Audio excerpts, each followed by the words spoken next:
What's up, y'all? Alright, now pause. Maybe, just maybe, yeah. Maybe, just maybe, yeah. Y'all need a little bit of peace, a little bit of patience, a little less drama in your life today. Cause the fire's burning, burning, burning, burning, burning all up through LA. Maybe, just maybe, yeah. I figured I would take a minute and just mellow things out for a second. Instead of just talking about what everybody talking about, I'm gonna take a second and I'm gonna be the first person on your feed today to just mellow your nerves.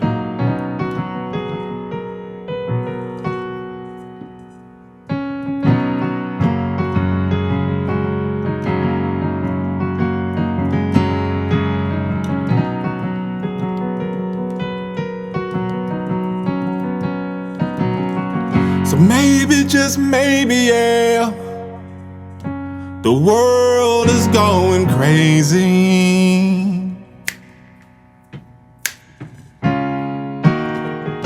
Maybe, just maybe, yeah, you can do a little less doom scrolling.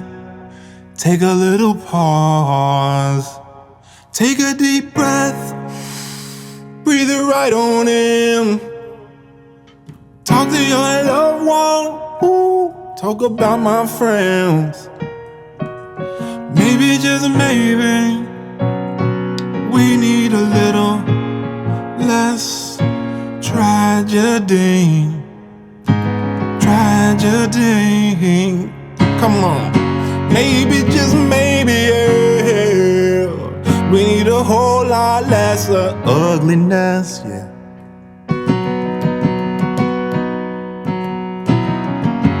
Maybe, just maybe, yeah, we need a whole lot less focusing on the directed energy weapon, yeah. It kinda goes without saying, yeah. Maybe, just maybe, yeah,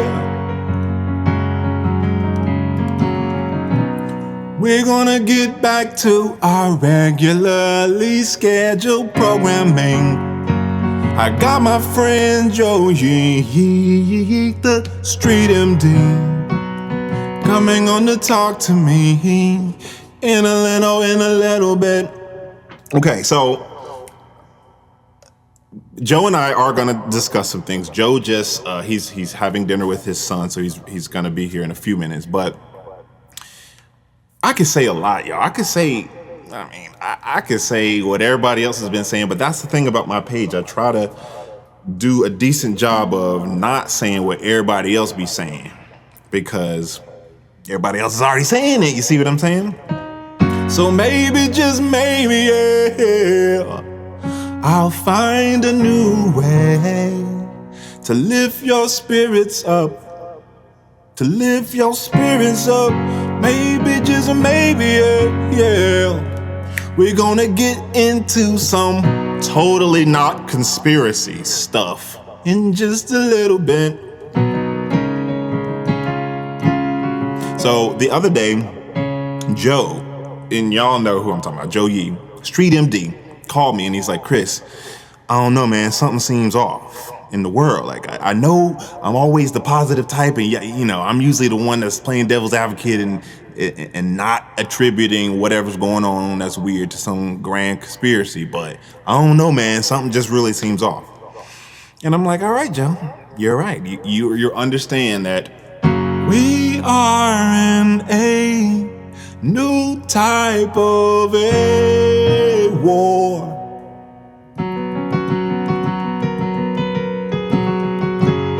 We are in a new, lateral, funky, weird type of war.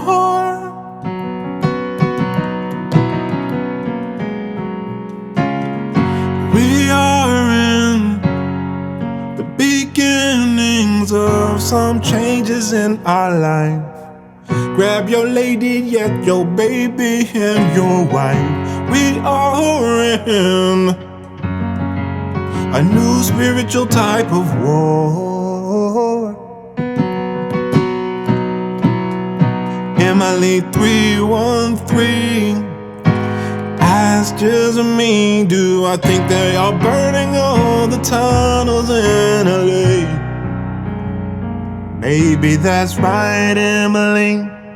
Your guess is just as good as mine. Oh, I don't know what the agenda is in an acute way, but I know systemically, in a large way, that maybe, just maybe, yeah, this government ain't what y'all think.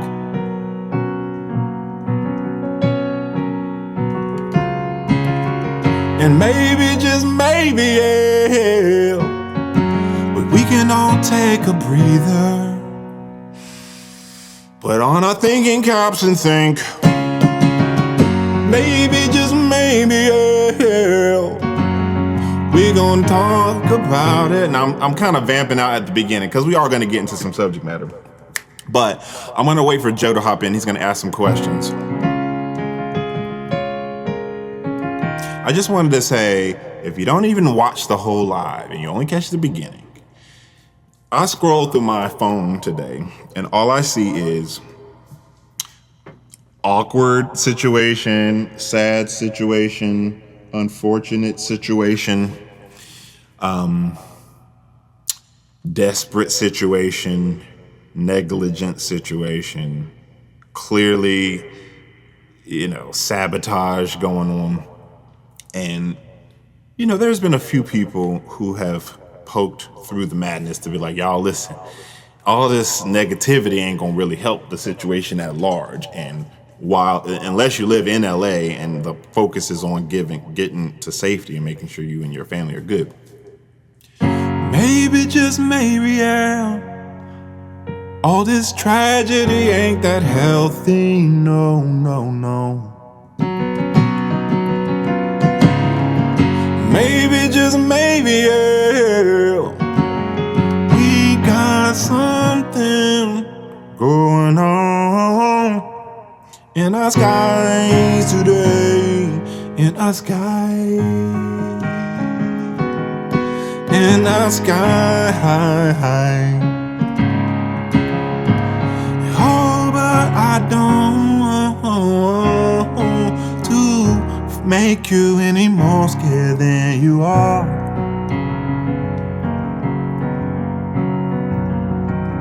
I don't want to make you any more scared than you already are. Than you already are.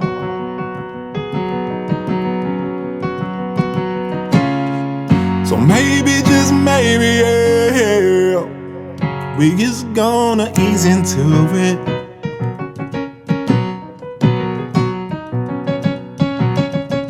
Maybe, just maybe, yeah, the hip-hop got a reason to be thankful. Oh, be thankful. So, actually, I'm gonna keep rolling this until Joe hops on.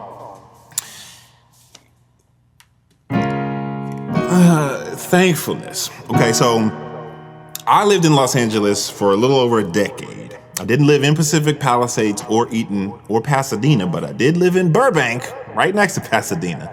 And I did live in Sherman Oaks, right next to where Eaton it kind of is. But, if I still lived out there, most likely I would probably be okay. However, that's not the case for everybody. So, maybe, just maybe, yeah, let's take a minute of collective pause and concentrate just for like less than 30 seconds on everybody who's out there who's judging whether or not they need to evacuate, whether they're able to evacuate, whether they even have a place to evacuate. So maybe, just maybe, yeah, we can send some courage and wisdom. Hot pink _J said it best. Maybe, just maybe, yeah.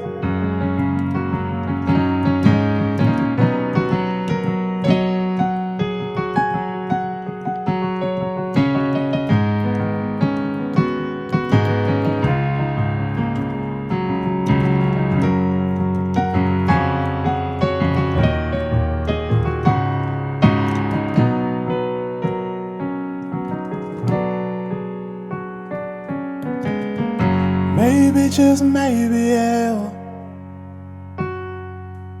There's more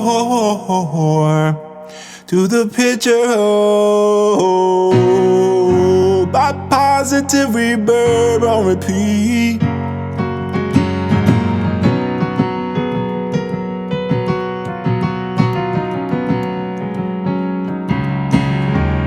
Maybe, just maybe, yeah, we got something to be thankful for. If you alive today and your house ain't burnt down, let's take 10 seconds to say, thank you that I just got. Thank you that I still got a roof over my old head. Oh, my old head. Maybe, just maybe, yeah, my heart can go out to the people affected.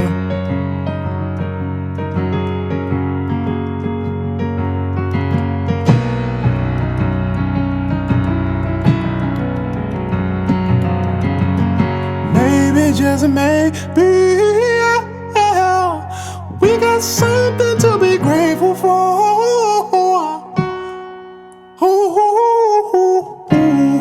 All right, Joe is on.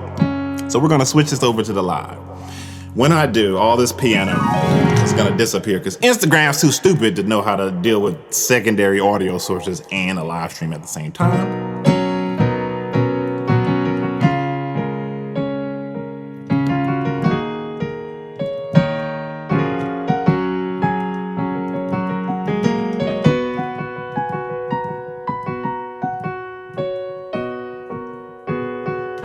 Maybe, just maybe, yeah.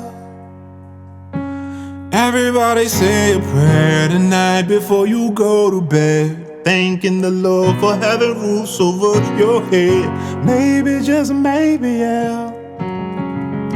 The world is bad, but it's not as bad as it could be, so maybe that's kind of a good thing, right? It's kind of a good thing. Maybe, just maybe, yeah. Maybe I'll call this maybe, just maybe, yeah. Maybe, just maybe, yeah. Anyway, okay. We're gonna talk about it. China, I'm still shining. She just hopped on, and in honor of her, Joe, we about to hop on just a second.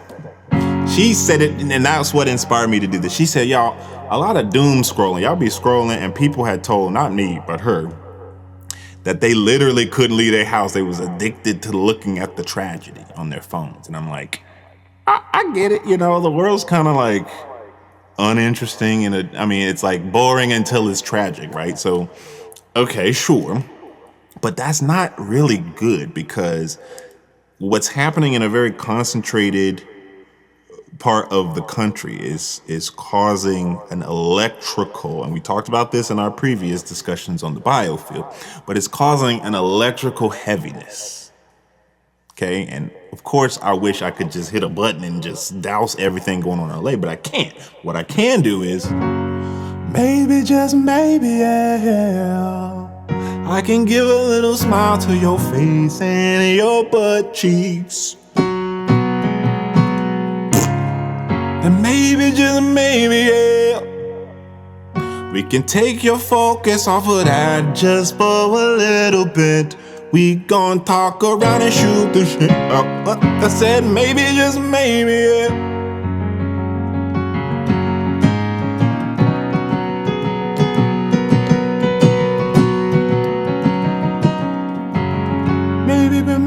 Maybe, yeah. Yeah, all right.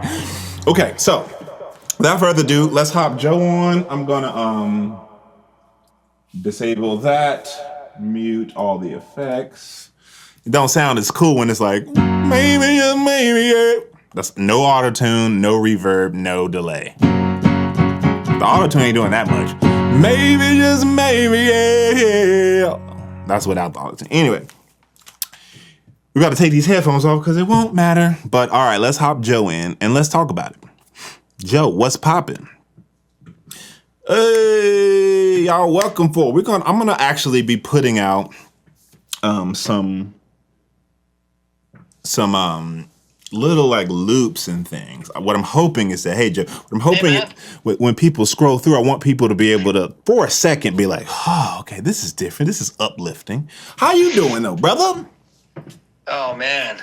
What's up, Chris? Doing all right. Greetings from Palm Springs, man. Oh, I'm Palm out in Springs. California myself. Oh, nice. Yeah, I like man. Palm Springs. I got family out there in Palm Springs. It's great out there.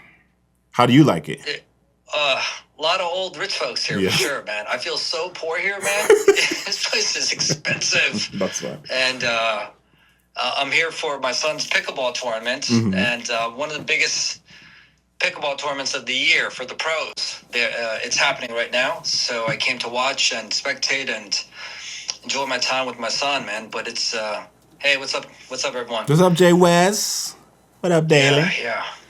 So, I messaged you earlier to see if we could hop on because I want to share a couple things. Mhm. Some things that's been happening in my life that I thought was really weird. I don't know if it coincides with any of this stuff. But first off, are you pretty convinced that this was man manipulated? Well, yes, because Because our friends are again very quick to jump right. on the whole conspiracy bandwagon, Right, and right. I'm trying to be the voice of reason here. I don't know much about the weather, okay, but Hey, I ain't no meteorologist. but you seem to know a lot of things, and you're pretty well connected with people who's in the in. But I just think it's interesting how people are so quick, and this might not be the popular opinion, but people are very quick to jump on that this was, some weather modification technology, right? A lot of people are jumping on that. So at this point, on a scale of like 1 to 100, with 100 being absolute certain, where are you at right now with this is man manipulated? So I would say 101, but 100.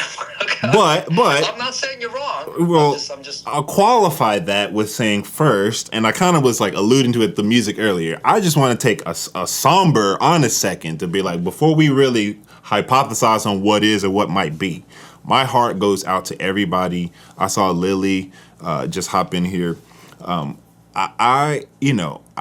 I didn't live in Pacific Palisades, but boy, did I like to go to that beach, man. That was the best beach, right? All the tourists is down in Santa Monica, Malibu. Who wants to drive way out there with no cell signal anyway? So I definitely, like, when I started hearing about this, it hit close to home, former home, but like literally close to home. And so I just want everybody listening who might hear what we're saying going forward to not think that we're speaking flippantly or taking no sort of like human condition, no respect for the human condition and all the people who are still struggling.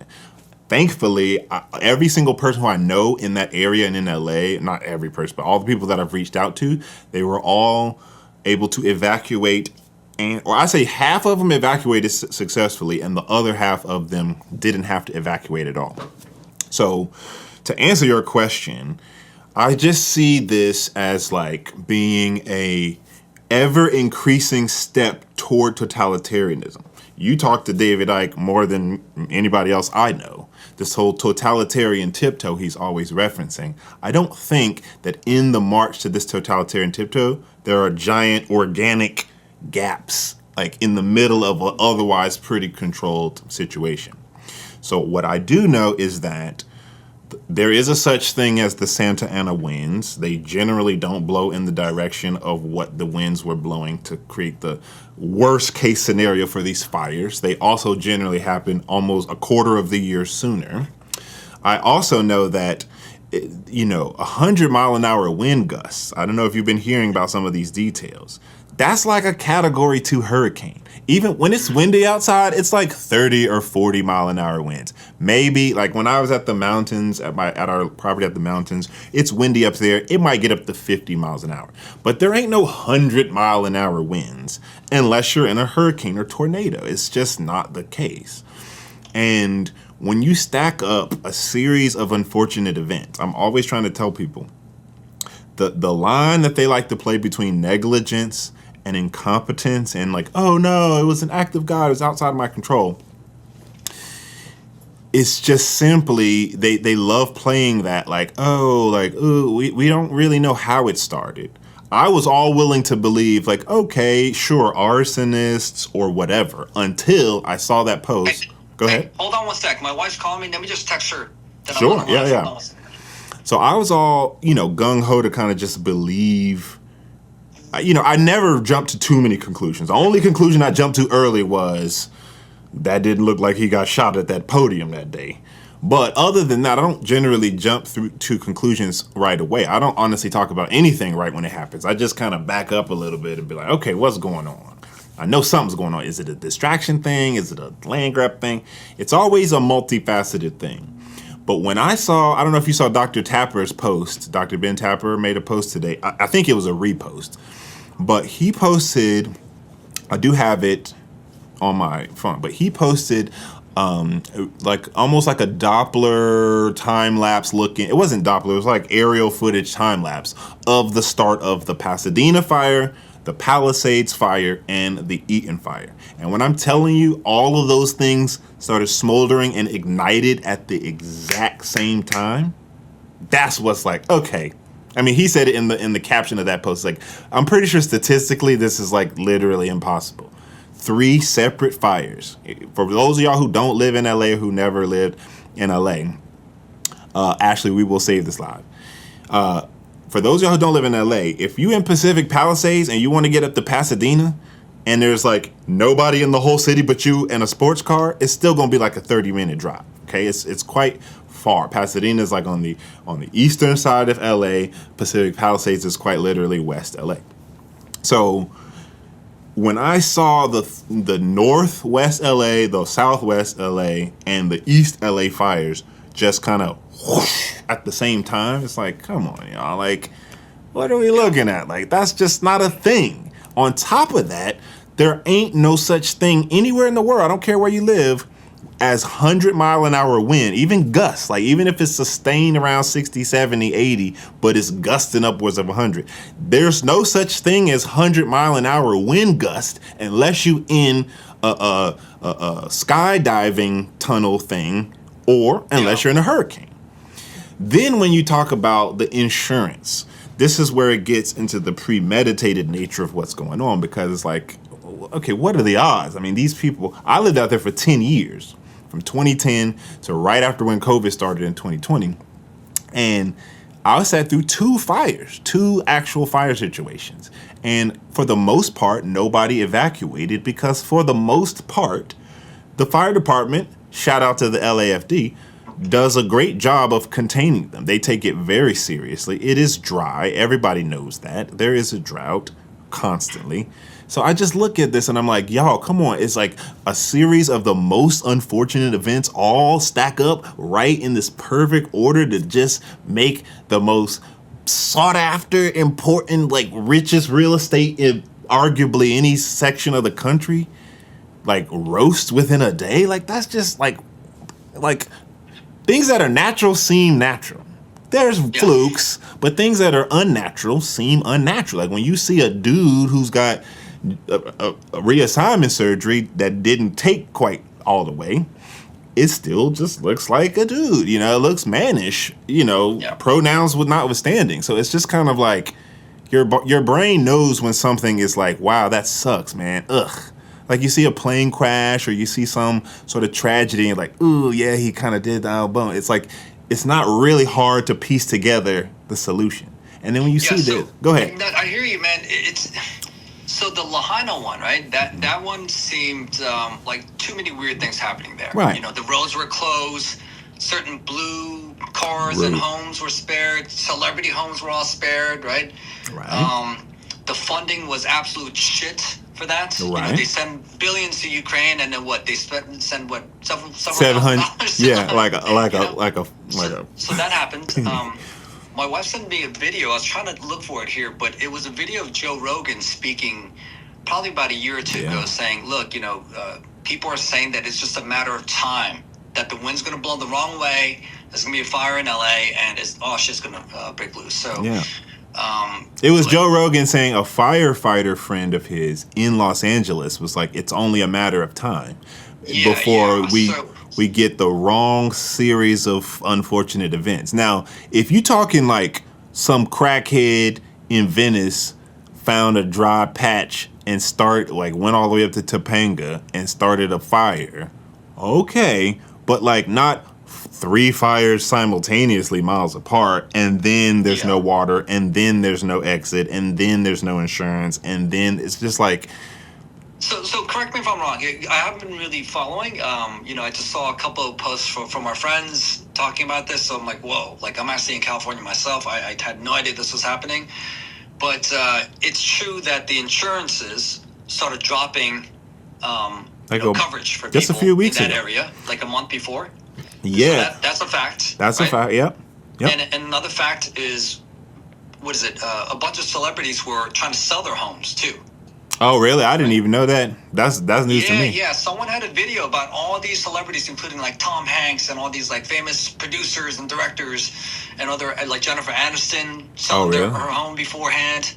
So it's like, I'm not saying it is or it isn't. I just want to get a little more facts before I jump to that conclusion that it's weather modification. But you and I are in a group text together with all Alec and a bunch of these freedom fighters and all these guys, right? And it seems like everyone's pretty fucking convinced that this was man manipulated. I'm the guy that's saying, whoa, like, listen, man, it could be. I don't know enough. I'm not challenging you. I'm just trying to get the facts. Mm-hmm. But I will say this, man. This is something that I want to talk to you about before. You and I have both been busy to try to connect on a live. But I told you, effective January 1st, I told you that something was wrong with the frequency in the air. You did. And when I tell y'all, Joe is not usually the type of person to be like, here's my tinfoil hat, Chris, guess what? Something's weird. So when Joe calls me and he's like, bro, I don't know, man, something's off. No, it's so like I felt like when I share with people, they think I'm crazy, but I could have sworn the first fucking week of January, call it 5G again. And you talk about this a lot with the biofield, like something around me told me that the frequency was off. Like I absolutely, and then I texted you, I texted Alex Zach. I'm like, yo, dude, like, do you feel something off in the air? And what's even crazier, and both you guys confirmed that you felt something was off, the vibrations, something was off. And two of my patients, man, who were perfectly normal, went into a fucking full-blown manic episode. One girl actually like eloped from her home and drove off to the middle of the mountain somewhere, hiding in like her uncle's attic, calling me, saying that like, I don't know what's going on, but the frequency is off. And I was like, whoa. And then the parents are calling me like, listen, man, can you help her out? Like, she's talking craziness. And I'm like, ma'am, I actually think I understand her. Like, believe it or not, like, I feel like the words were the frequency is off. And then this other female patient of mine is in a hospital right now with the same issue, saying that the frequency is off. Wow. Two of my patients the same fucking week. And, I tried telling this to my wife and not to throw under the bus or anything, but I'm telling you, man, something was fucking off. And then, this maybe, I don't know if this goes in line with this weather modification situation, but they fuck with the frequency in the air, right? Yeah, they do. And this is because we are electric beings. That's kind of been the premise to the last few discussions I've been having regarding this biofield. Yeah, which is, and the question is, what compelled you to speak? Because I actually saw you on a live a couple times. I was working out, I saw you, I listened to you for a little bit, but what compelled you to speak on the biofield? Because this is something that you talked about for a while, but you came on 2 lives in a row, talking about this kind of stuff. So you felt something too? Yeah, so I just got this like gut feeling somewhere around the turn of the year with everything that I know that's happening in the financial sector, kind of the tech sector, and I'm going, people aren't going to be able to even know what to do with what if they don't know what's going on. And it's a little bit of a steep learning curve, the tech stuff. It's just not, everybody's not good at it. I remember when I first found Sabrina's work, I sent it to you. I sent it to like Vin Esposito, you, like several people.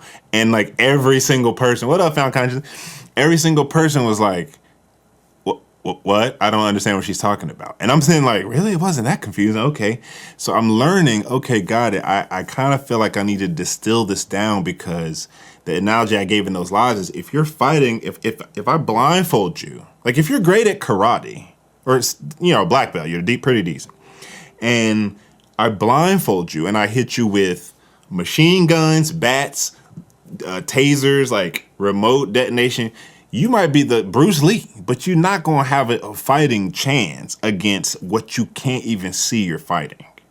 And that's kind of the impetus as to why I began speaking on it, because I'm going, okay, so as I've been scrolling the last few months, all I keep seeing is exposés on the doink doink doinks, and people talking about the what happened in 1969 from NASA not being accurate or not being truthful. And so I'm going, okay, so I'm noticing that the algorithm is promoting what they used to suppress just 2 or 3 years ago. And what was always considered a massive conspiracy is just flooding my channel, even though I'm not even following half these people. It's like suggested post. You used to be able to like mute suggestions for 30 days. Now you can't even do that anymore. So I've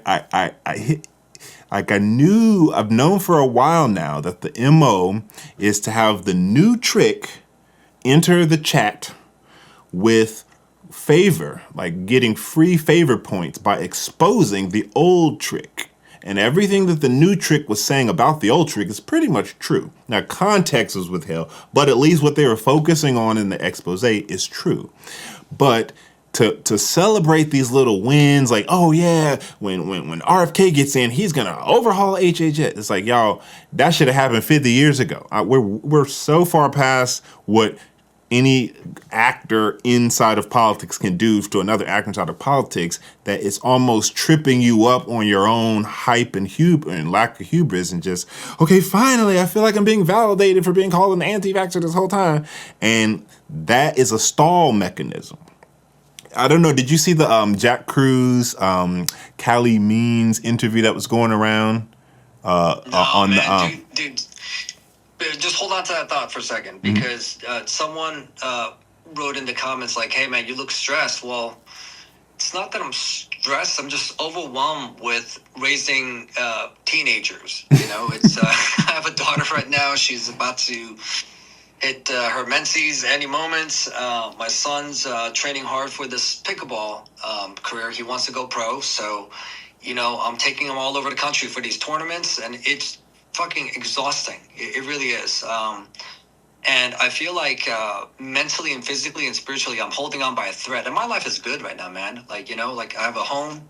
I make a living. I have the luxury to take these kids on their tennis tournaments.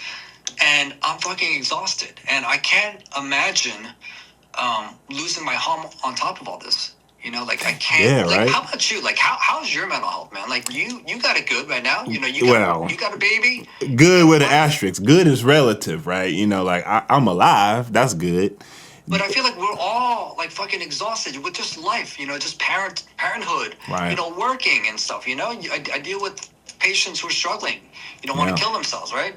And on top of that, to think that, if my home got destroyed from the fucking weather, like, right, it's just too much for people. Yeah. So, just thinking about this, and whenever I get on social media, most of the people that I follow are these people that are talking truth, right? Mm-hmm.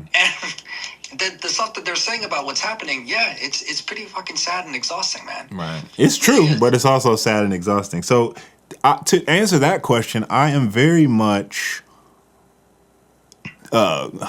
treading water, we'll say. I tend to present myself as I am confident, but I have my days. My wife will tell you, if you ever talk to her, I don't ever really worry about my personal safety. I just worry about everybody I love and care about.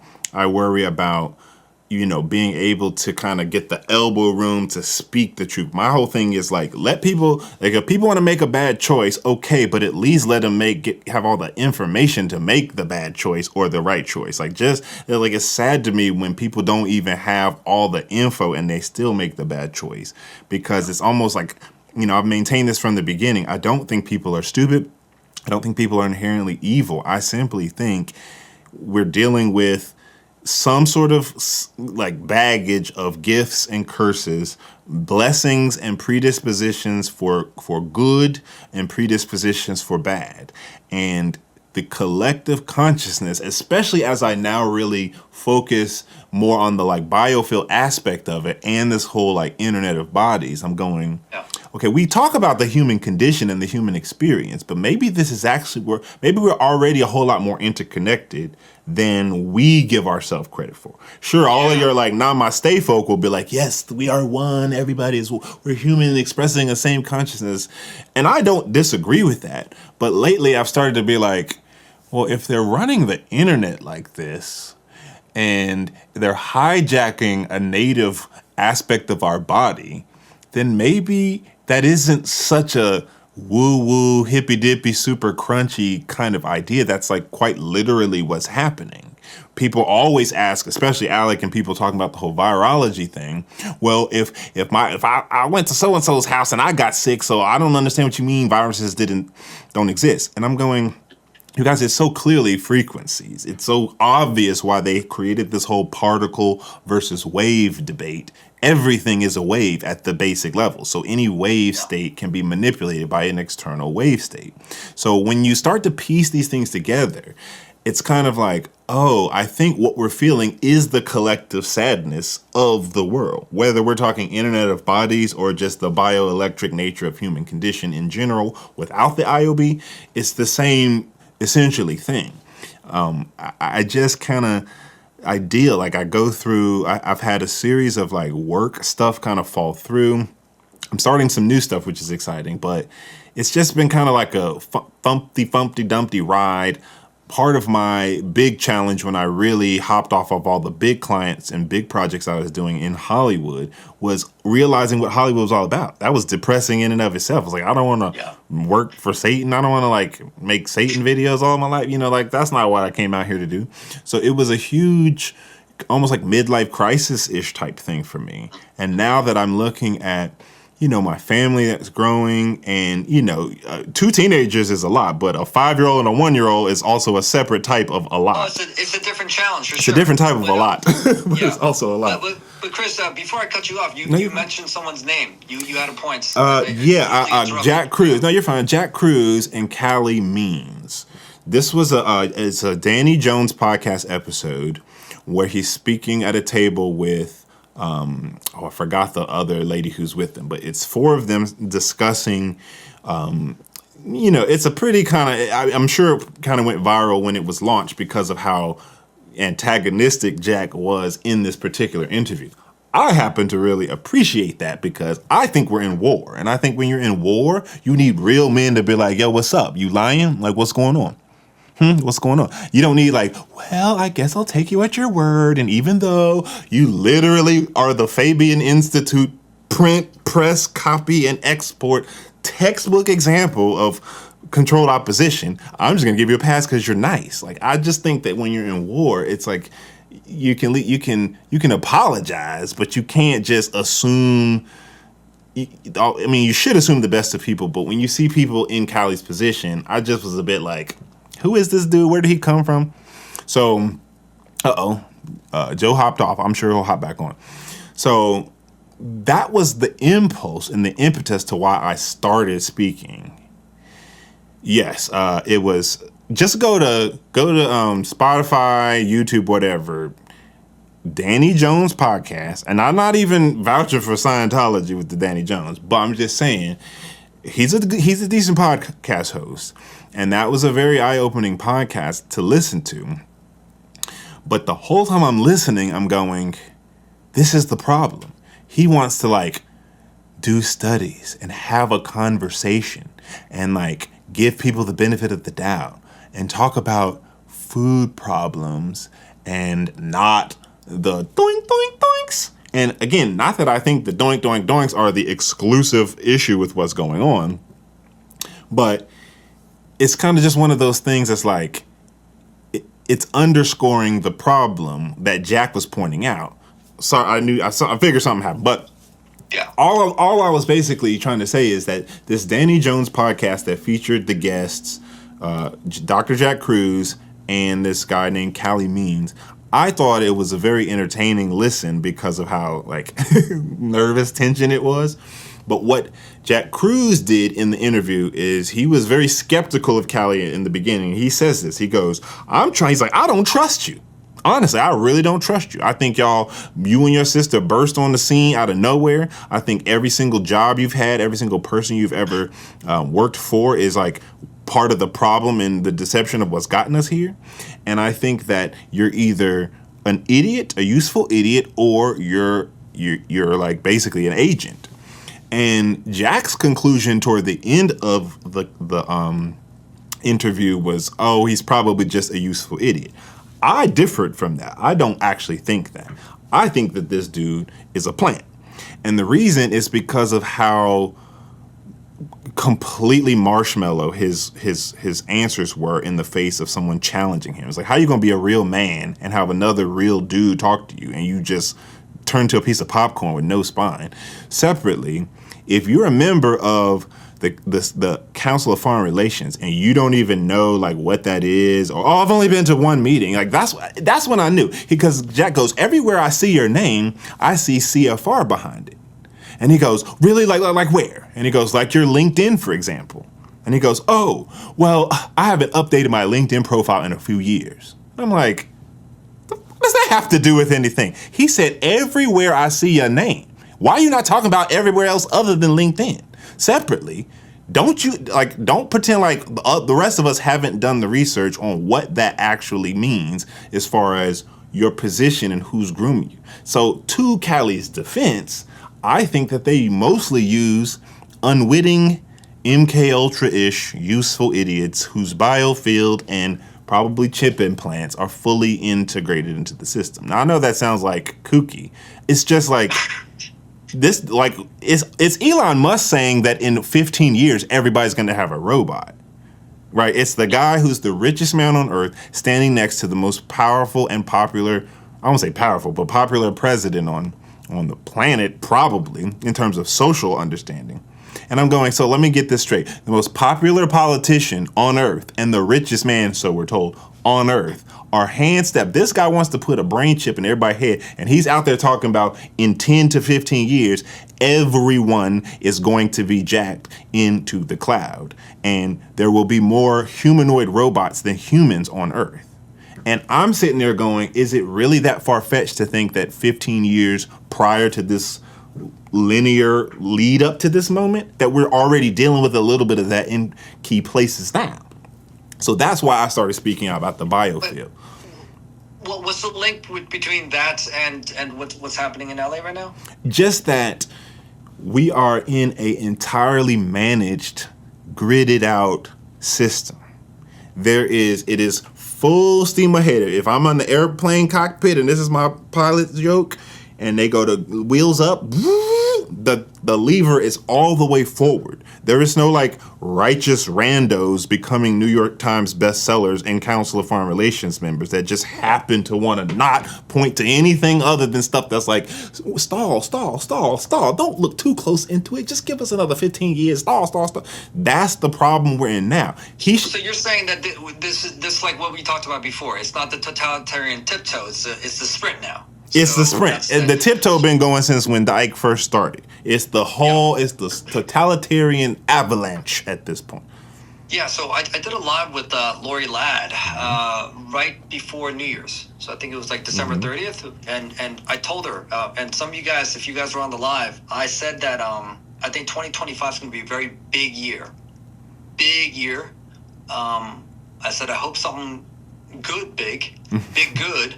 But it could be big shit too. So not sure what to make of it, but I just had this feeling, and I'm not saying I have like Lori Ladd power here, okay? but I'm a very sensitive Pisces. I'm telling you, man, I swear about that frequency situation. Something was fucking off with my brain, my body, my biofield. And I don't know if this is all related, but having my patients too, I don't know if the people watching this can resonate with some of that something was just off in the air, and I don't know if they turned on the fucking harp. Or whatever weather modification system, but like, something fucking fell off, man. Think about it like it. I never forget when Tom Cowan, I first saw his clip, This was probably like March, April of 2020. And it's Tom Cowan speaking at some seminar from way back in the day. And he's like, really, when you start to map out the introduction of new technologies, radar, radio, RF, cellular, they always coincide with pandemics. And I remember seeing that at the time, being like, huh, that's interesting. Yeah. And then kind of just not really knowing how literally accurate that is and how much that actually factors into today. So if you ask me if the frequency is off, I guess the answer is the frequency is on. You know, it's more like, I just think we are entering into a new phase. What are they talking about? This bird flu, right? It's ridiculous, right? They stopped even dealing with zoonotic anomalies of hopping from species to species. They just be like Robert Redford, right? The former FDA, was it CIA? I forgot the director. Oh yeah, no, we definitely gonna have a bird flu pandemic. It's not a matter of if, it's when. Oh yeah, yeah. What? They know this. Are we having a rabies pandemic? Is there going to be like a fibromyalgia pandemic? Like that's a very specific type of issue that doesn't have any sort of human link or pretext. Yeah. Never mind that all Fauci, Go ahead. Yeah. And Fauci's still not incarcerated, man. Right. With all the evidence coming out, it's a fucking joke. It's a joke. Absolute. And my dear beloved Dr. Christiane Northrup, you know, she's been saying for a year, hey, justice is coming, just be patient. No, it's not, man. Don't tell her I said that, but it's not coming. That motherfucker's not going to jail. Absolutely not. And people seem to, and, you know, I don't want to hold on to, like, hates and vengeance and that kind of stuff, but, like, I really do believe that some of these motherfuckers need to be punished. But it's not going to happen. It's not going to happen under the wasting his time. Nothing's going to happen. And as far as if this is HARP technology, and I'm not saying it is, it isn't. I'm just trying to, you know, understand what's happening here. But, you know, trying to get motherfuckers to look up in the sky and say, like, do you think it's kind of weird that all these chemtrails are there? And they don't want to look at that. They don't want to. And so that is the clearest evidence that something is up there. They're doing something. And people don't want to look at that or face that, right? Right. And so to help people be aware that weather modification can be happening, I mean, obviously our community, they seem to know what's up. But if that is true, man, like the vast majority of the population have no idea about this kind of shit. They don't. And if you even mention that, they think you're crazy. They will tell you it's contrails. They were like, oh, so wait, every pilot's in on it. It's like the amount of arrogance that you take about a subject you know nothing about. It's kind of funny. It's like, would you ever walk into any other conversation? If I'm not a doctor or a addiction recovery specialist or a mechanic or some specialty job, right? I'm not going to walk into an office or clinic or shop and just like scoff at the idea that a person who has studied this doesn't know more than me who hasn't studied it. You know what I'm saying? Yeah. That's where I think you're dealing with cognitive dissonance that might be like technologically managed. I'm very much like, because we've been living with this for so long, I'm not really fearful. I mean, I'm fearful in a like, like a large scale sense, but not in like a direct acute sense. I'm just kind of like, it's going to be what's going to be. I fully believe God's in control of the ultimate picture. I see patterns of, don't matter what religion you ascribe to, God has a way of like balancing the scales in terms of justice and righteousness. And sometimes people die and sometimes we just don't understand why. But I'm not trying to sit here and be the judge. I'm sitting here, I agree with you about Fauci at all, but I'm going, it's almost like to focus on Fauci other than just to hang this dude or put him under a guillotine or stick him in a box for the rest of his life. It's just to give him too much more energy than we've already given him, because it wasn't just him, it was like a whole series of people leading up to it. I have this clip, I'll send it to you, but I saw this. It was a repost from Sabrina not that long ago of a different lady, I forgot the lady's name, who's explaining from the 60s to today how they've gotten where they've gotten. And I thought it was a brilliant video, and I downloaded it. I said, I'm going to do a whole live about this one video because she's nailing it. This lady is really bringing it all in front of you, how we got to this state. And in a nutshell, what she says is that after World War I, the international community got really worried about nuclear weapons of mass destruction, just anything that could actually really upset the table of human life on Earth. So the Department of Defense and the militaries that, if you ask me, are simply funded by the bankers, created a strategy to use medical tyranny and the medical model as their vehicle for warfare and for militarizing the medical industry in particular. So she talks about each little incremental step that was done all the way through the 1986 Act, all the way through the UN's health initiative, and the recent thing that they're trying to do to say, hey, if there's ever a declared health emergency, all of your national sovereignty ends and we kind of take over for a second. She's explaining all that. She doesn't get into biofield and the Internet of Bodies, but the whole time I'm listening, I'm going, okay, so all they have to do is hit a button, and then that's their excuse. Like they created all the legislation so that the last thing you ever think they can do is hit a button and start a fire in California, or hit a button and make Joe's clients go to their uncle's attic in the mountains, or hit a button and make everybody like not be able to taste or smell anything. But yet they hit that button and they say in their own documentation, right, since, decades now, that they're planning and capable of doing this, and they compartmentalize it through the Navy, the Air Force, the Marines, the Army. Different divisions get different responsibilities. But and the whole time listening, I'm going, so they crossed their T's and dotted their I's to be able to do war crimes with plausible deniability, because who started the fires? Yeah, exactly. Was it a bat and a pangolin? Does anybody ask that question anymore? Was it like a Wuhan Institute of Virology, or is like the whole kit and caboodle a big giant red herring because they hitting buttons? Yeah, like the hurricane in Florida, in Tampa Bay. Yeah. The one in North Carolina.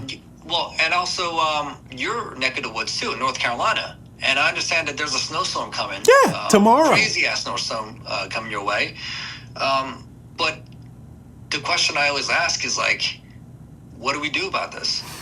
What can we do? That's a good question. Like I said, you try to get people aware of the chemtrails, they think you're crazy. Mm-hmm. If they're at that level, making people aware that this might be man manipulated, people don't want to hear that. People don't want to hear it at all. You're right. So this is what I think. If you ask me, call it the Holy Spirit, call it intuition, call it God. I think it's kind of an aspect that's different people's expression of explaining kind of the same thing. I think all of the folk who already get it, who are open to the idea, or who are uncomfortable with the lack of clarity on what they're being given by the mainstream, those are the people meant to get it, and everybody else just isn't. And so the answer to your question, what can we do about it? I think we can do a lot interpersonally. I just don't think we can do a corporate, global, or countrywide overhaul. Yeah. I think if you look at the stories of Jesus, even Buddha and Gandhi and all of them too, it was like personal change and responsibility.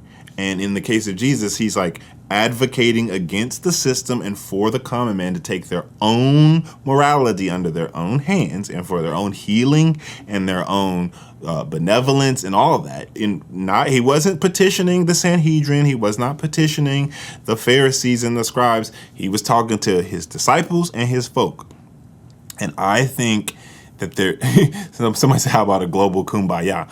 Sure, but I don't think it would work but on the people already willing to join the kumbaya. So it's like a preaching to the choir type of scenario. Well, that's what Alec is doing that right now, right? Alec is trying to lead a worldwide or nationwide prayer, for the people in LA. Yeah. So that's not like, I applaud his endeavor in that, because it's definitely better than just like regurgitating the same stuff. It's essentially what I was trying to do at the top of this live, and just like mellow it out and not necessarily just hyper focus on it, because we kind of get it. I don't knock the people who do focus on it, but it's definitely some BS going on. But I look at it like, I just look at it like history is going to define this time as a form of war. Like when they talk about the we'll call it World War III just for ease of understanding. It's probably going to be from like 2020 to 2030, or who knows, right? Any of the previous wars, World War II, World War I, they always spanned several years. It was never just like a afternoon type thing.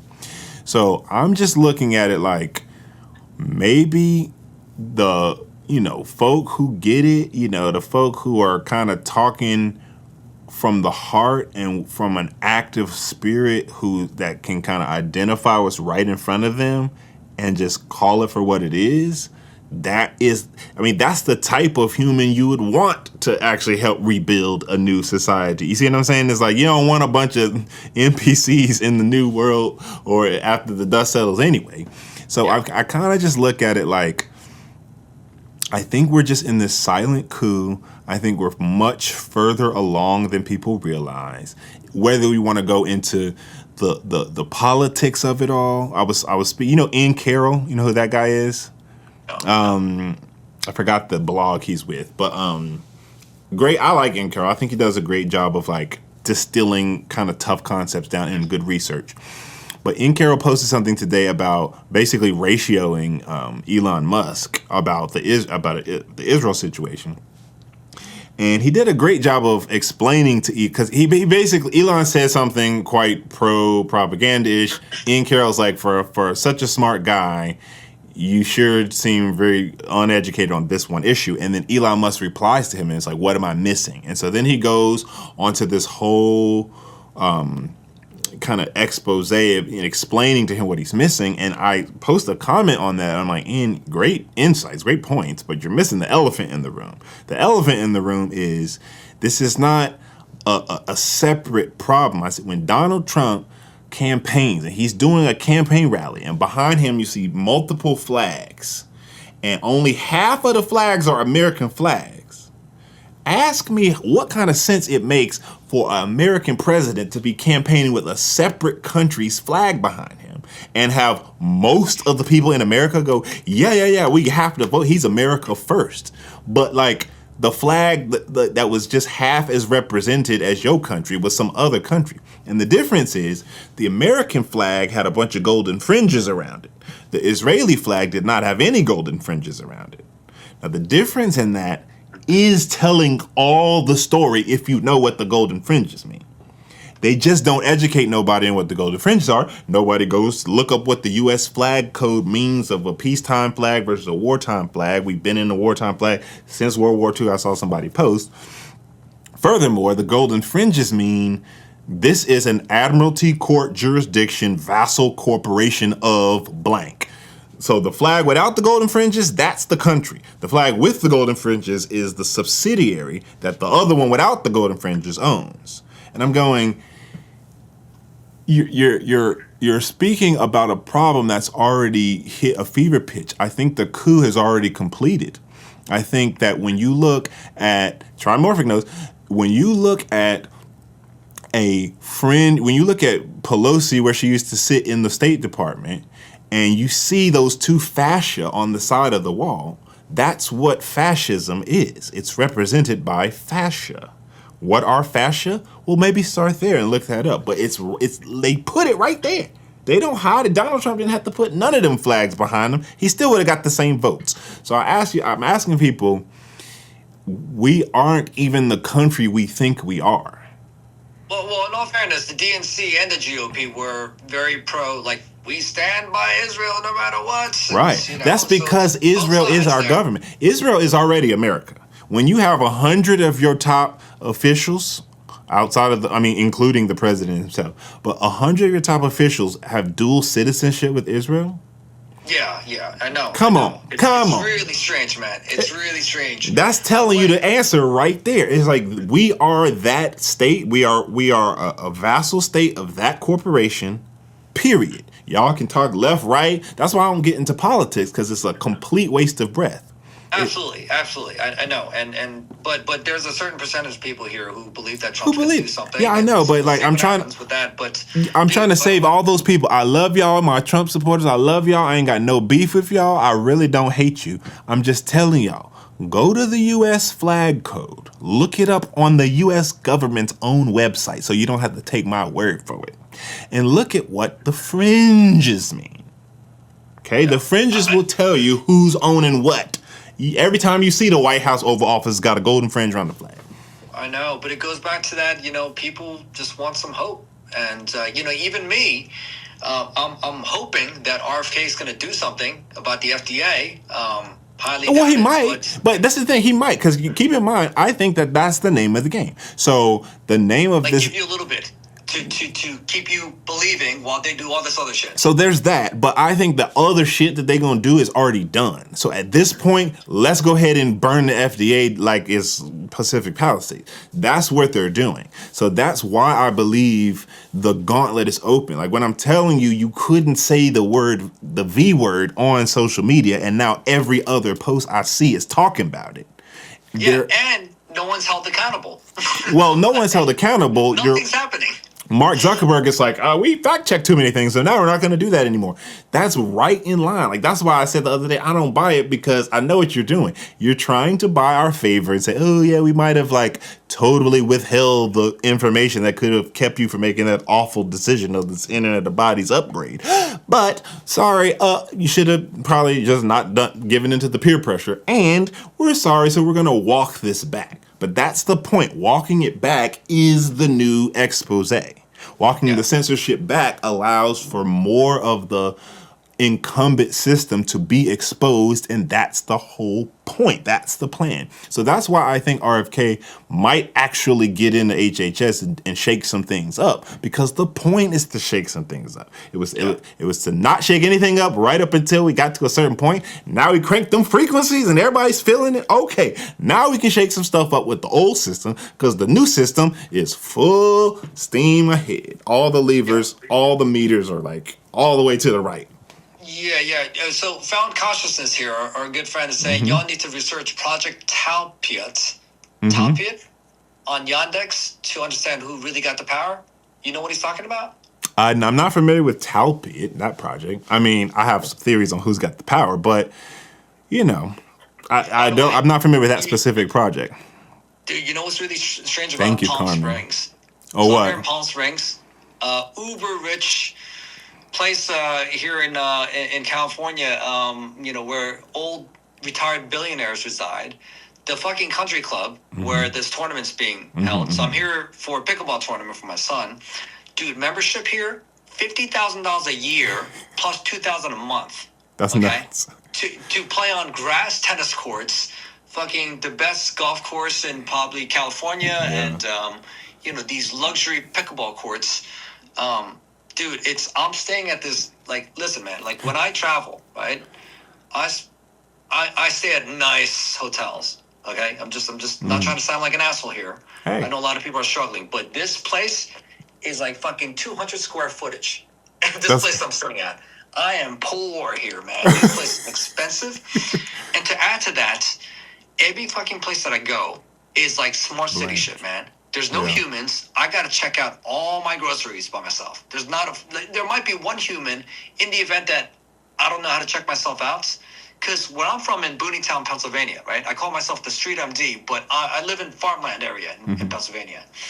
There are humans there. If I go grocery shopping, there are humans checking my shit out. This place, I might see like one Spanish dude, like, maybe helping me out, because I don't know how to work these fucking self-checkout shit. Like, I'm not used to this. Yeah.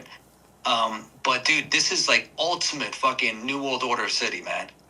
So much money here, and it's like a bunch of peasants working here and there. They look at me the wrong way. What's your kind doing here, kind of thing. Yeah. It's really weird. Now they're polite.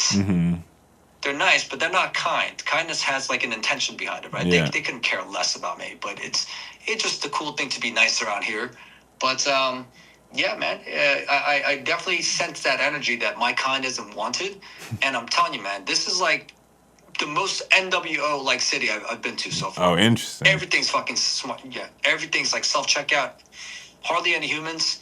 It's a lot of computers around here, man. Okay, I'm glad you said that. I want to keep going on the same train of thought. So I've seen so many people talk about these fires as it relates to they're burning down LA to make it into a smart city.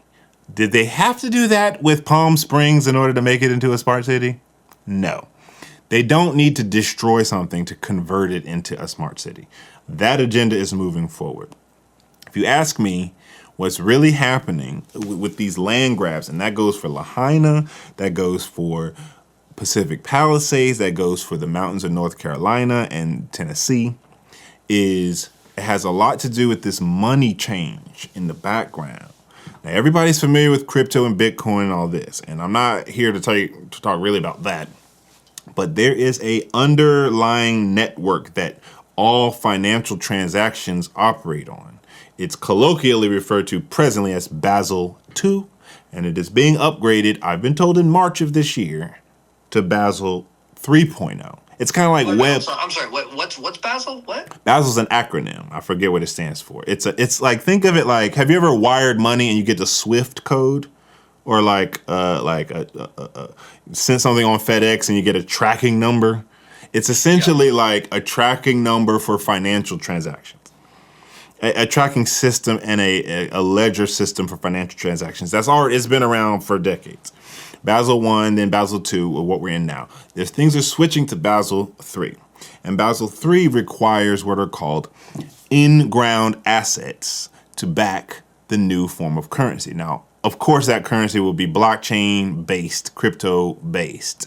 But it's not just crypto with a key and that's it. It's crypto with a key that's backed by in-ground assets. So when people were talking about, oh, they're mining for lithium for the smart cities, or oh, the smart cities are decades underway. They don't need to do new stuff for that idea that started 50 years ago. Yes, in a general sense, but not specifically with these reasons. I believe that what we're looking at is folks who know the right people with enough money who can hit the right button to cause the right destruction to create self-preservation, ecosystem preservation zones that get bought up so that their in-ground assets can be backed for under the new financial system. So imagine you have $1 billion, just use a rounded number. You have $1 billion. In the Basel II system, your $1 billion is fiat money. It's not backed by anything once the gold standard disappeared.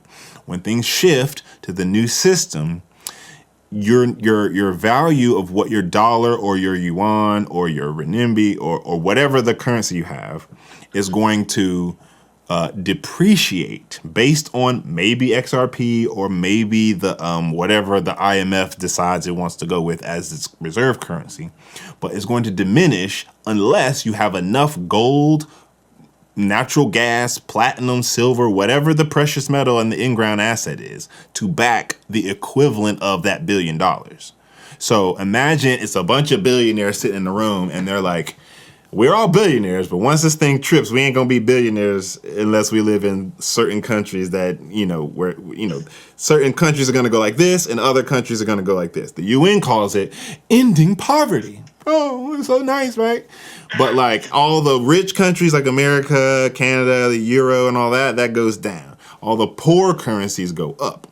But for all the rich billionaires in the rich countries, they need to find some sort of in-ground assets to back their currency with, or they won't be as rich as they presently are. Oh, man. If that's true, that's so fucked up, man.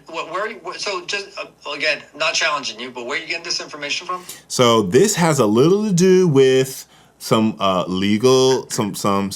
people I know who are very involved in what's legally going on behind the scenes on the private side of the conversation of the corporation.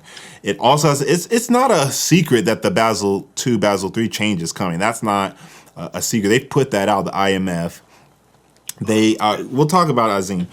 They put this out Christine Lagarde with the IMF started it 10 years ago with the currency revaluation. It's gone under different names. It was Nasara, Jasara. It was all these different ways to kind of brand what it was they were doing. It's always got this like, hey, we're trying to end world poverty. Hey, we're trying to help the poor folk and end hunger and all this stuff.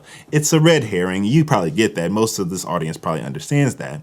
But the play that I saw, and the reason I started really seeing these modern disasters as this grab was because I went and spent time in North Carolina in the mountains. And I would hear FEMA, for example, not FEMA directly, but people associated or related to them or people who had worked with them in the past, be like, yeah, no. They keep saying they out of money, that you get some $700. They just sent $60 billion over to Ukraine, but they can hit a button and make more money. So they're not out of money. They just ain't got no money for your broke ass. They're paying $100 an hour to rent your chainsaw. Because FEMA is a management company. The management company don't own nothing. They manage things. So the vendors and the contractors own everything. FEMA simply manages disasters on behalf of the corporation that funds them, which is the same British bank that owns everything else federal in this country. So the bank is, the bank makes money for the shareholders. You see what I'm saying? That's how every bank works. They don't care about the customers, it's the shareholders. So it's the creditors and the shareholders.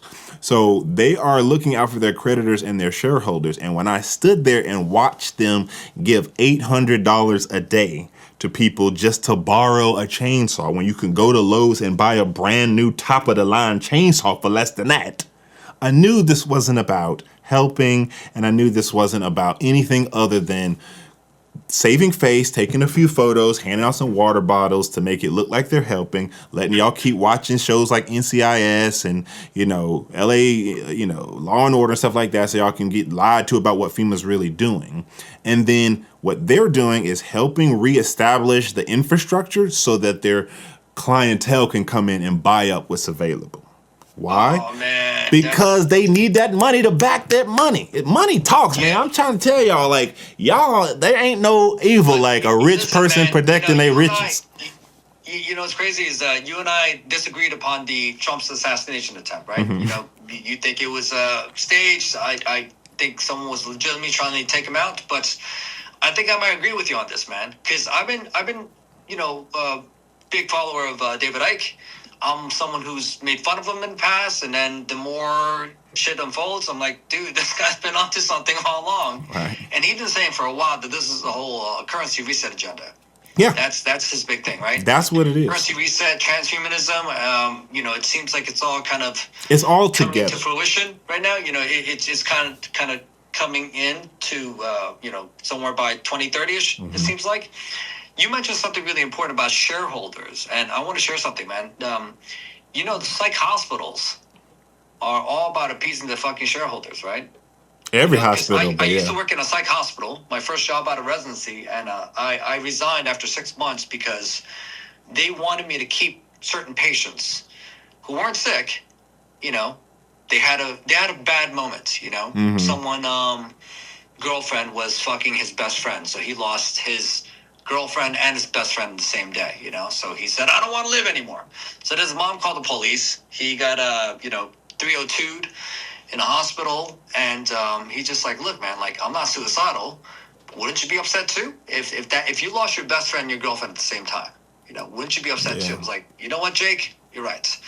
So I said, I can't just discharge you, because you made a certain statement, but why don't you hang out with me for a couple of days? And as long as you're cool, I'll let you go. So after 2-3 days, I discharged them. And then that same day, man, the fucking medical director came and chewed me out. Like, what the fuck are you doing discharging this man? And I was like, because he doesn't belong here. And meanwhile, I'm trying to keep someone who's floridly psychotic, right? I'm trying to keep them because they are a threat to themselves, potentially to other people. And they're saying, you got to discharge them because her insurance isn't good enough. So I'm like, what the fuck is this shit? I'm a doctor, not a businessman. Right. I'm not trying to make money for the hospital. And he goes, well, you got to think of it this way. This is the medical director's words. He said, it's a hospital on paper, but it's a corporation. and we must appease our shareholders. And then day afterwards, I resigned. Yeah, and bro. I told my wife, I'm not working here anymore. She's like, all right, well, you're gonna find your ass another job because you got loans. And so, I ain't gonna be broke. It literally is a fucked up system like that. It money runs all these things. It does. That's why I do my own thing. But it's a fucked up system. This is how it works. It is. So to shareholders, yeah. Because you mentioned that, to answer Carmen's question about what type of in-ground assets are under Pacific Palisades, imagine that in-ground assets, they scale in value, obviously. Gold, silver, platinum, palladium, crude oil, natural gas, land itself.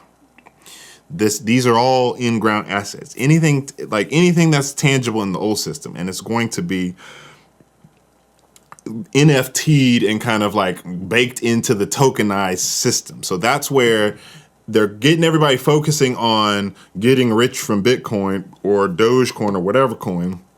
And they're not so much talking about the back half of that. And the back half of it is, if you own land, that's something, right? If you're a billionaire and you own 5 houses on 5 acres, that's not the same as owning 5 houses with 1,000 acres in Southern California that can be invested on, because what they rebuild on that land is going to be more valuable than the land itself.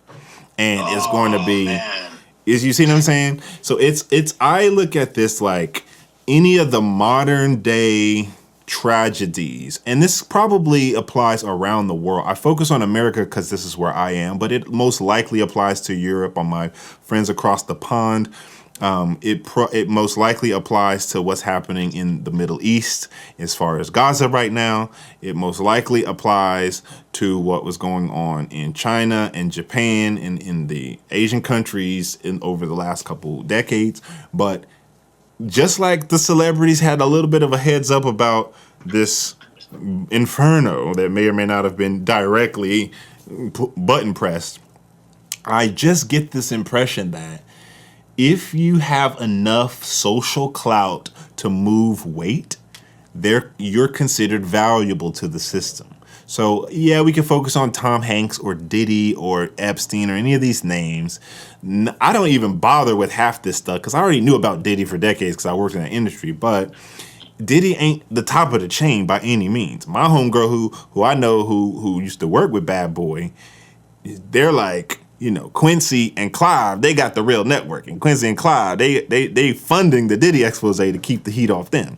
So I just look at this like, okay, you guys, they want us focusing on everything that's actually making the news cycle. So what I'm doing is backing up and kind of, I'm aware of it. I see the Cassie tape. I saw Diddy's, oh my God, like, oh man, I'm so sorry. I also see that it's a bit weird, if you ask me, that Luigi Mangione and Sam Bankman-Fried and Diddy got basically the same lawyer team. It's like, come on, like that. Like, what are the odds, right? The husband and the wife are married to represent these two. This is just a controlled. It's like when the DEA brings the news cameras in and says, "Look, we found a bust. Look at all this cocaine, 10 kilos. We've taken drugs off the streets." Meanwhile, anybody who's really looked in it knows that the government above the DEA is who put them drugs in the streets. I've said it before. I know plenty of broke Negroes. I don't know none of them with no fentanyl processing plant who can make some sufentanil, distilled, triple cut, whatever. I don't know none of them who can grow on like the scale of what the cannabis industry has like become. Or who are like growing these crazy mushrooms and selling. I don't know. None of them cutting no cocaine and chopping it up and bleaching and refining it from the actual plant. This is all institutional and put out specifically to create castes. America has existed, unlike India, without caste systems. But if you ask me where you sitting right now in Palm Springs, it feel like you in a different caste, don't it? Oh, fuck yeah. You see what I'm saying? Yeah. It's a caste system without calling it a caste system. Very different, man. So it's the money. So I read somewhere that it's going to cost the fires already did about $50 billion worth of damage. So what do you think is going to happen to the people there, man? I mean, so let's just say that they have, homeowners insurance, fire insurance, and So then, with that money, They can they gonna have get the some. opportunity to rebuild a home there? Or the billionaires are going to come in and say, look, man, it's going to take you probably like a year to get your home together. So how about I buy you out for 2.5 mil for your home? And then they're going to rebuild something that's worth 10 times more. Exactly, 100 times more. Yes. So I forget who posted it, but I saw someone do a pretty good hunch breakdown today on how they would simply take areas. I would be very curious to kind of get some people who are in Lahaina now and can tell me what's really going on there. But I think what they're going to do is sponsor I think what they're going to do is the same playbook that they did in Afghanistan and Iraq. Cheney owning Halliburton, CEO of Halliburton, the #1 defense contractor for the Department of Defense and the military. Dick Cheney himself sponsored the rebuilding of all the places that they blasted in Iraq and Afghanistan under false pretenses. They just go in. Now, they were using bombs. You call it, it's buttons. Whether it's launching gunpowder or launching energy through lasers is a button. They hit that button, and then from the button press comes, ooh, sorry. You know what? Here's what we'll do. We're going to actually fix this for you. This was uncalled for. This is just unfortunate. I'm really sorry. Like, put a little tear on my eye.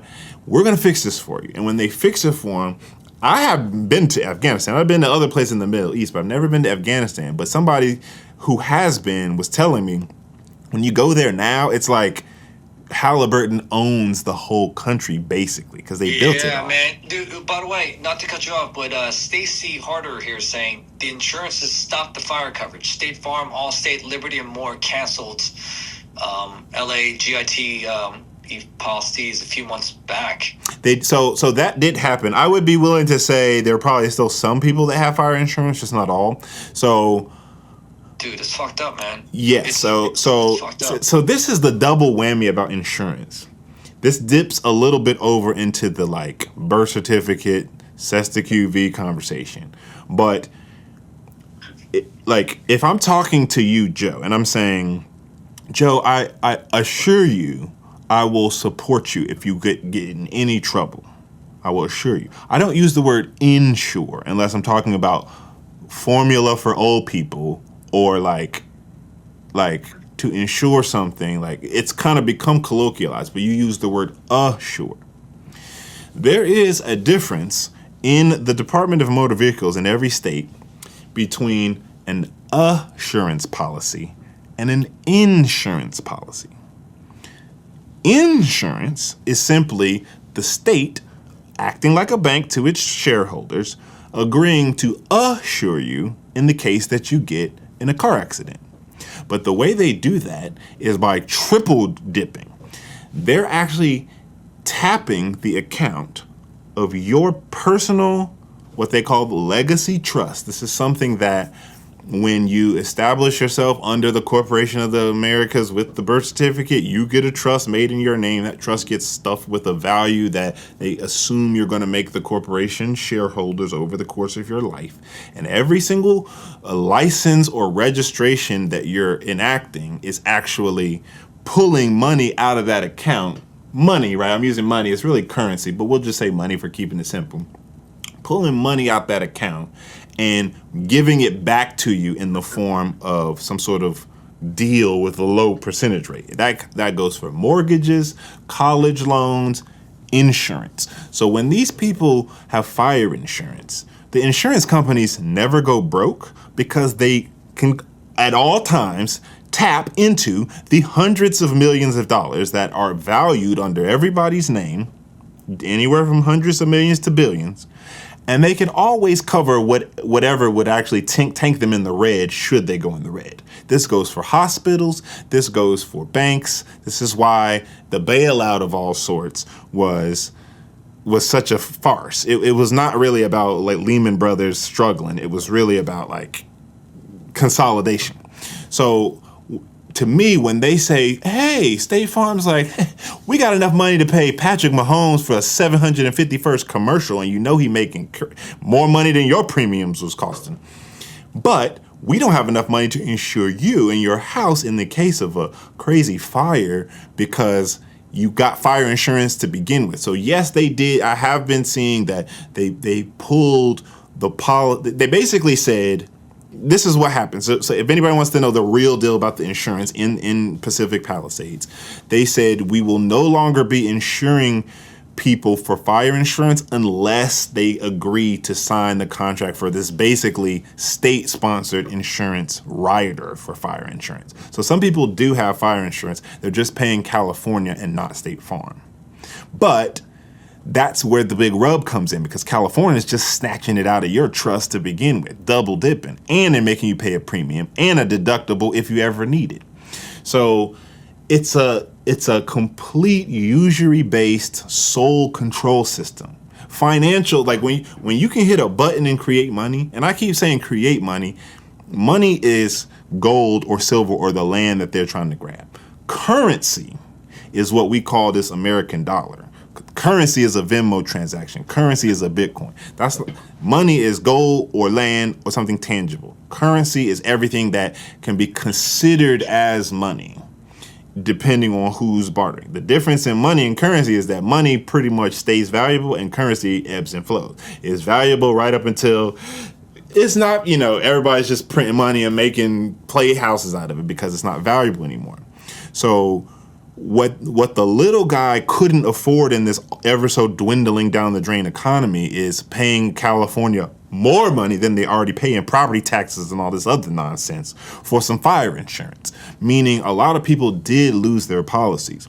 For the folks rich enough who also happen to live in Pacific Palisades, where it costs a squillion dollars to live anyway, they still have insurance. It's just coming out of their personal trust that they've slaved away their whole life to maybe get a tiny percentage of when they're 65 in Social Security. But it's never going to replace the sentiments that they lost in their home or the trauma that they endured. Yeah. So the whole point is to shock the whole world. This whole system is just about stealing life force energy. Yeah. So they will get a house. They will get, first dibs on paying even more than they were already paying to live in the, Elon Musk or whoever owned version of what they turned the Palisades into. But it won't be anything that compares to what they lost.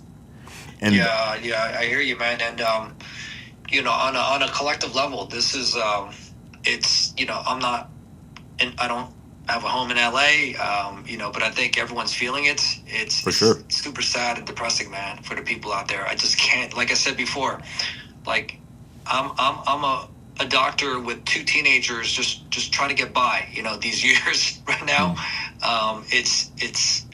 It's tough, man, dealing with raising teenagers and traveling, and not to complain compared to what people are going through. But, if my home and my business got destroyed on top of this shit, man, like I just don't understand how people have the strength to do this shit, man. So that's why I say I never forget who was, I think his name was Max Spears. Maybe if you've been an OG researcher, remember this dude talking to Max Spears years ago. He I think they killed him, but he's dead now. And Max Spears said something that stuck with me all these years. He said, you have to understand that the spiritual forces that are behind the militaries and bankers that do these evil things, they treat you like a living being that has a heart chakra, that a living life force. And just like a scorpion goes for the jugular, or a good MMA fighter goes for the jugular, if you're like not in the octagon, but you're actually fighting someone, he said the spiritual forces are trying to destroy the heart of mankind. And he said they do that under tons of different ways. At the time, the Bill Cosby scandal was going on at the time. And he said, take America's favorite dad. For black folk, Cliff Huxtable represented the one breath of fresh air that wasn't good times and shucking and jiving. It wasn't hood. It was a successful doctor. This guy was like, a funny comedian. Like, for the most part, he stayed out of scandals right up until the big scandal. And they said parading him around and destroying his legacy in front of everybody is a one way they take a blow at your heart, because it like hurts to think of your favorite black doctor dad guy on TV as like some sort of like maniac, sex crazed rapist guy. I don't have any details of whether he did or didn't. What I do know is that men in this industry, they like to get around, but women so do too. And the women is not as innocent as they be making y'all think half the time. They like ain't no girl going no Hollywood party. She doesn't deserve to be taken advantage of, but at the same time, girls ain't dumb. So they be going to these parties knowing exactly what's going on, exactly what might happen, and if it happens to them, they wait for 30 years to say something about it. But the point I brought that story up is that I look at the Lahaina situation, the North Carolina situation, the Lebanon, Pennsylvania with the train thing, the Pacific Palisades in LA. These are all like relatively isolated events. I mean, 9/11 too, right? Unless you lived in Manhattan, right? You wasn't physically injured from 9/11, but you felt it. As a country, we felt it. And so I think that we're in this like squeeze, and they're like going like this. It's like they're attacking the optimism by just roasting a whole section of LA and being like, what happened? That's weird, right? Like, I don't really know how they started. We're not going to talk about that. We're going to just talk about anything, but we'll talk about climate change, talk about global warming, all these things that have nothing to do with why the problem actually exists in this way. Yeah, man, they're really pushing that climate change narrative. It's man. so corny. Really pushing it. It's so corny. It's just everywhere, man. So, dude, so I gotta wake up really early tomorrow for this guy's pickleball tournament. It's happening, but just want to hear your thoughts on. You seem to know the 411 on a lot of these things. So thanks for sharing your inputs, and for all the people out there in the West Coast, man. We pray for you guys, man. Absolutely. I'm not really a big prayer, I just not my thing. No offense to anyone, but this time around, we all got to pray for the people in LA. For sure. And God knows what's going to happen. And you got a snowstorm, man. So I know, right? Wish you safety. Thank you. I don't know what's going to happen out there, man. But when that whole hurricane disaster was supposed to happen in Tampa Bay, and Rodney had to book too, we all pray for them, and it wasn't nearly as bad as it turned out. So hopefully, right. See that is to Alex's point. That's where I really do think the defense plays. I look at it as an active war, right? If I'm playing basketball and I get double teamed, if I'm 6'7" and I've got long enough arms, I can get out of a double team. You can break a what's called a double team or some sort of full court press. So I look at it like we're under a full court press. The country is. The world is. The very regime that half of us could look at over in Palestine and understand is acting really evil, they're actually running our country by the looks of the flags and all the information from which flag was fringed and which flag wasn't. So because of that, when we can take a minute, even if you're not a praying type, and be like, God, whoever, please help this. Please help the people. That every little bit of that helps. For all my prayer warriors out there who do pray, that's just contributing to the blocking of the full court press in this active war that we're in.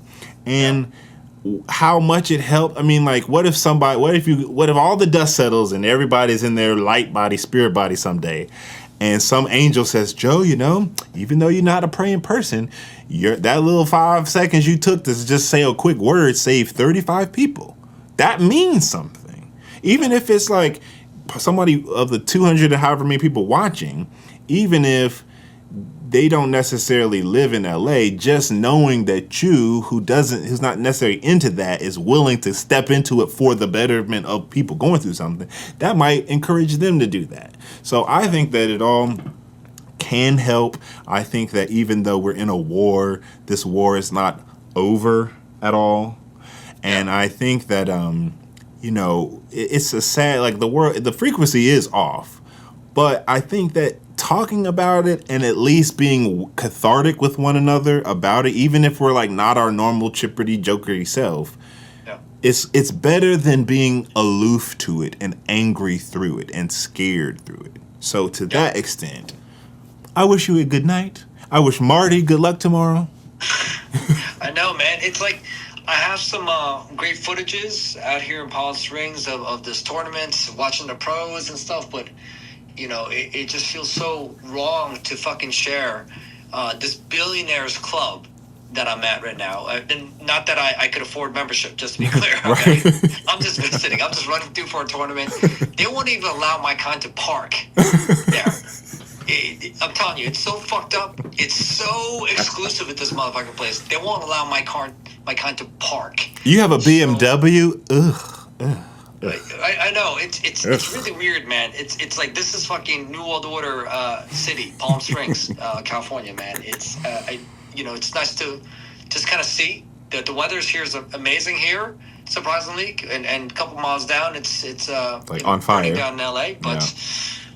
Yeah, I'm just here for another couple days. I'm out, but thank you guys for the well wishes for Marty tomorrow, and we'll hop on again to talk more about this as this all unwinds and we get some more information. But I really hope that we could do something about this, man. I don't know if I imagine Crystal Tini's going to hold a fundraiser, donate to the people of LA, but I don't, it's not going to come close to $50 billion, man. So. Prayers is what I think we should get together and unite and send good energy to the people in LA, man. I agree. I see so many people telling me to come back on. It's like one. Yeah, no, why don't you hang out, man? You're the show right now. You know what I do? You know what my value is, really? You're all the. I do is questions. You're a great ass in questions. No. All I do right now. Because I watched your live before, man, and you have some great points, but you're like, you go off from here, and then you're there, and then you're there, and you're there. I'm the fisherman that hooks you and reels you back in, and I'm like, so remind me how this relates to what you're talking about. But that's helpful. That's helpful. Though. I need that. I need a fisherman in my life, bro. I'm a Merlin and a shark and a minnow and a piranha at the same time. Yeah, no, but thanks for spitting out the knowledge in a way that's digestible, man. And again, my prayers go out to the people out in the West Coast. For sure. And let's do this again, man. Let's hang out soon. For sure. Okay, sounds good. Thank you, everyone. Thank you. you. Have a good night. Peace out.